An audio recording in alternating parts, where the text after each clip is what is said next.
गाजियाबाद में प्रबुद्धजन सम्मेलन का आयोजन किया गया है। सम्मेलन में मुख्यमंत्री योगी आदित्यनाथ भी पहुंचे। सीधे लिए चलते गाजियाबाद। क्या है बिल्डर बायर की समस्या का समाधान अंतिम निष्कर्ष पर पहुंच रहा है।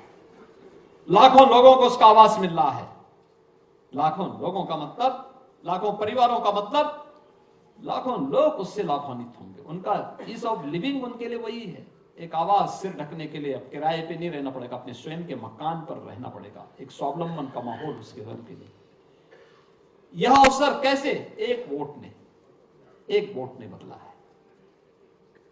पहले दंगे होते थे, आज दंगा नहीं है।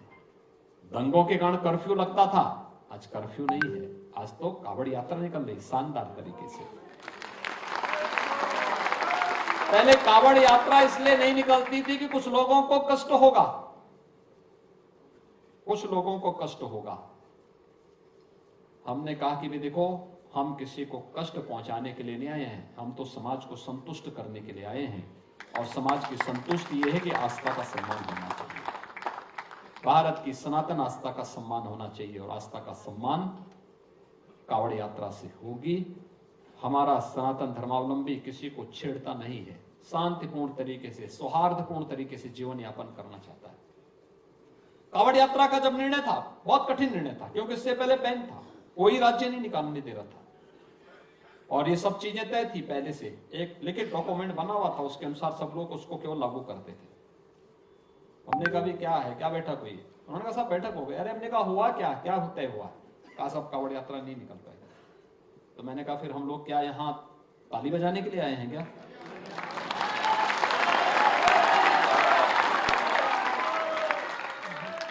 हम यहाँ भजन गाने के लिए नहीं आए हैं।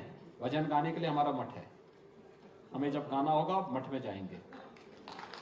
शासन में आए हैं तो शासन दमदार तरीके से चलेगा, और उस दमदार तरीके से चलाना सिखाएंगे। जिसको काम करना होगा हमारे साथ काम करेगा, जिसको काम नहीं करना होगा वो छुट्टी लिख के दे, मैं भी सैंक्शन करता हूं, जीवन भर के लिए छुट्टी कर दूंगा। लेकिन मेरी डिक्शनरी में ना शब्द नहीं होगा। हमें निकालना है तो निकालना है। कावड़ यात्रा यूपी के अंदर निकलेगी, चाहे अन्य राज्य स्वीकृति दे न दे, यूपी के अंदर हम निकालेंगे। लोगों ने कहा करोड़ों लोग आएंगे। मैंने कहा ये तो और अच्छा अवसर है, और अच्छा अवसर है अपने आप को साबित करने का कि हम करोड़ों लोगों को शांतिपूर्ण तरीके से, और हमने किया, करके दिखाया। हमने देखा होगा कावड़ यात्रा भी शानदार तरीके से चली। कुंभ में 24 करोड़ लोग आए, श्रद्धालु आए, तिनका नहीं हिला। अभी अयोध्या में लगभग 1.5 करोड़ श्रद्धालु दर्शन कर चुके हैं। कितना शांतिपूर्ण तरीके से दर्शन चल रहा है। जो जा रहा है नई अयोध्या में, अयुबोध तो हो ही रहा होगा ना। अब उसको लग रहा है ना ये अयोध्या है। एक वोट ने ये चेंज लाया है। बहनों और भाइयों, आज वही कहने के लिए मैं आया हूं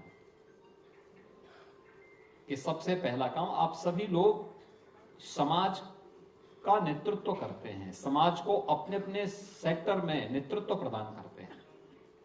आपकी जिम्मेदारी बनती है लोगों को लोकतंत्र के प्रति जागरूक करके वोट डालने के लिए प्रेरित, स्वयं भी हो और लोगों को करें भी। बहस नहीं, वोट, उसकी कीमत, और उसके लिए अपने आप को तैयार करना। दूसरा जो चेंज आया है पूरे देश के अंदर, यह एक करिश्माई व्यक्तित्व के कारण, और वह नाम है देश के यशस्वी प्रधानमंत्री श्री नरेंद्र मोदी जी। मोदी जी के कारण दुनिया के अंदर भारत के पासपोर्ट की कीमत बढ़ी। मोदी जी के कारण देश की सीमाएं सुरक्षित हुई। मोदी जी के कारण आंतरिक सुरक्षा की स्थिति बेहतर हुई। मोदी जी के कारण आधुनिक इंफ्रास्ट्रक्चर, रैपिड रेल, ये 12 लेन का एक्सप्रेस हाईवे, एयरपोर्ट,